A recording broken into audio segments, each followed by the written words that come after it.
Process कैसे complete कर देता है। तो साइक्लिक ईएमपी तो हमारे पास सिंपल साइक्लिक न्यूक्लियोटाइड है, एडेनोसिन मोनोफॉस्फेट है, सही है। साइक्लिक फॉस्फेट ग्रुप अटैच होता है, सिंपल होता है, जिस तरह हमारे पास वो दूसरी न्यूक्लियोटाइड होते हैं, सेम लाइक दैट। ओके, सो इसका क्या होता है, जब ये हार्मोन है, सपोज हमारे पास क्या है, ये प्रोटीन नेचर हार्मोन है, ठीक है।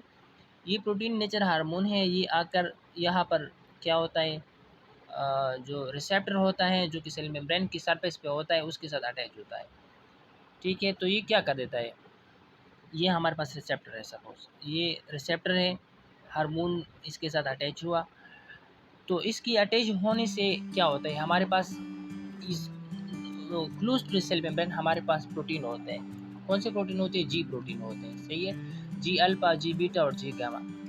इसमें मोस्टली इम्पोर्टेंट जो हमारी डिस्कशन के मुताबिक अभी जो हम इस पर बात करेंगे वो हमारे पास अल्फा जी प्रोटीन है, सही, जी अल्फा प्रोटीन है। तो जी अल्फा प्रोटीन हमारे पहले से तो ये इनएक्टिव फॉर्म में होते हैं, सही है। जब ये हार्मोन यहाँ रिसेप्टर से अटैच होता है तो फिर ये क्या कर देता है, ये रिसेप्टर यहाँ में से मतलब इसके अटैच होने से ये क्या बन जाता है, एक्टिव बन जाता है। कैसे एक्टिव हो जाता है, तो इसके एक्टिवेशन ऐसा होता है कि जो जीडीपी होता है ना, ये एक जीडीपी को क्या कर देता है, रिलीज कर देता है और उसकी जगह जीटीपी को लेता है। गवानोसिन डाइफॉस्फेट को रिलीज करके गवानोसिन ट्राइफॉस्फेट को ले लेता है। जब ये गवानोसिन ट्राइफॉस्फेट को ले लेता है तो क्या होता है, ये एक्टिव बन जाते हैं, सही है।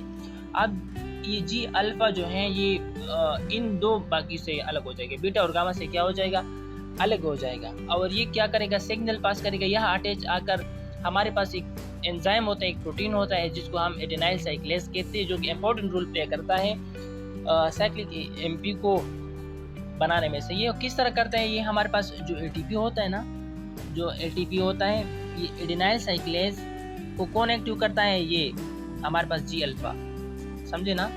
जी अल्फा क्या कर देता है, इसको एक्टिव कर देता है, इसको सिग्नल देता है, इसके साथ बाइंड हो जाता है और फिर ये एडेनाइल साइक्लेज जो है ये हमारे पास क्या कर देता है, साइक्लिक ईएमपी को प्रोड्यूस कर देता है। तो ये जो एटीपी होता है इसको क्या कर देता है, यूटिलाइज करता है। कौन, एडेनाइल साइक्लेज। एडेनाइल साइक्लेज एटीपी को यूटिलाइज करके इसको किस में कन्वर्ट करता है, cyclic EMP plus phosphate ion, ठीक है।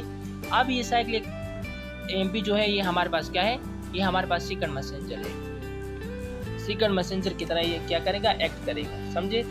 तो ये साइक्लिक ईएमपी क्या करता है, प्रोटीन काइनेस ए को एक्टिवेट करा देता है और प्रोटीन काइनेस ए हमारे पास क्या है, वो सबस्ट्रेट पर एक्ट करके उसको प्रोडक्ट में कन्वर्ट कर देता है। सपोज अगर हमारी बॉडी को